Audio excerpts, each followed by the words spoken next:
ସକାଳୁ ସକାଳୁ ମୁଁ ଶାନ୍ତିରେ ଶୋଇଥିଲି, ଏତିକିରେ ଡାକ ଦେଲା ଆମ କାଣ୍ଡେଇ। ପାପା ଉଠ, 6ଟା ବାଜିଲା। Good morning. ପରେ ମୁଁ ଶୀଘ୍ର ଶୀଘ୍ର ଉଠିକି ଚାଲିଗଲି ବାଥରୁମକୁ ଗାଧୋଇବା ପାଇଁ, କାରଣ ନବରାତ୍ରି ହଲିଡେ ଚାଲିଛି, ରେଷ୍ଟୁରାଣ୍ଟ ଭିଡ଼ ହେବ, ତ ମୋତେ ଜଲ୍ଦି ପହଞ୍ଚିବାର ଅଛି ରେଷ୍ଟୁରାଣ୍ଟରେ। ଜଲ୍ଦି ଜଲ୍ଦି ଗାଧୋଇକି ଆସିକି ମୁଁ ମୋ ବାଇକ୍ ଷ୍ଟାର୍ଟ ମାରିଲି, ରେଡ଼ି ହେଇ ବାହାରିଗଲି ରେଷ୍ଟୁରାଣ୍ଟ ପାଇଁ। ଆପଣ ଗୋଟେ କଥା ଜାଣିଛନ୍ତି, ଲୋକ ମୋତେ କହୁଛନ୍ତି ମୁଁ କୁଆଡ଼େ ପାଗଳ ହେଇଯାଇଛି, ଭିଡ଼ିଓ ବୁଲି ବୁଲି ବନଉଛି। ଆଚ୍ଛା କହିଲେ, ଆମ ଇଣ୍ଡିଆରେ ଯେତେ ସବୁ କଣ୍ଟେଣ୍ଟ କ୍ରିଏଟର ଅଛନ୍ତି, ତାମାନେ ସେମାନେ ସମସ୍ତେ ପାଗଳ?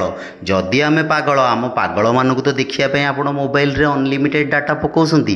ସେ ଯାହା ବି ହଉ, ଲୋକ ତ କିଛି ବି କହିବେ। ଆପଣମାନେ ଯଦି ଗୋଟେ କଣ୍ଟେଣ୍ଟ କ୍ରିଏଟର ହେଇଥିବେ, এই ଭିଡ଼ିଓଟିକି ଏତେ ସେୟାର କରିବେ ଯେମିତି ଯେଉଁମାନେ କହୁଛନ୍ତି ଆମେ ପାଗଳ ତାଙ୍କ ମୁହଁ ବନ୍ଦ ହେଇଯିବ। ଆଜି ଆମ ରେଷ୍ଟୁରାଣ୍ଟକୁ ଆସିଥିଲେ ଏକ ଜଣାଶୁଣା ଚିଙ୍ଗୁଡ଼ି ବ୍ୟବସାୟୀ ଶ୍ରୀ ଶାନ୍ତନୁ ମାଝୀ ପାରୁକୁଦୁର। ତାଙ୍କର ମୁଁ ଅର୍ଡ଼ର ନେଇଥିଲି ଭାକୁର ମାଛ, ମଟନ କଷା, ଭାତ ଡାଲି, ପାମ୍ପଡ଼। ତାଙ୍କୁ ଖାଇବା ବହୁତ ବଢ଼ିଆ ଲାଗିଥିଲା। ଆପଣଙ୍କୁ ଭିଡ଼ିଓ କେମିତି ଲାଗିଲା କମେଣ୍ଟରେ ନିଶ୍ଚୟ ଲେଖିବେ, ଆଉ ଭିଡ଼ିଓକୁ ଗୋଟେ ଛୋଟିଆ ଲାଇକ୍ଟେ କରିଦେବେ। ଆଉ ଆପଣମାନଙ୍କୁ ହାପି ନବରାତ୍ରି। Thank you.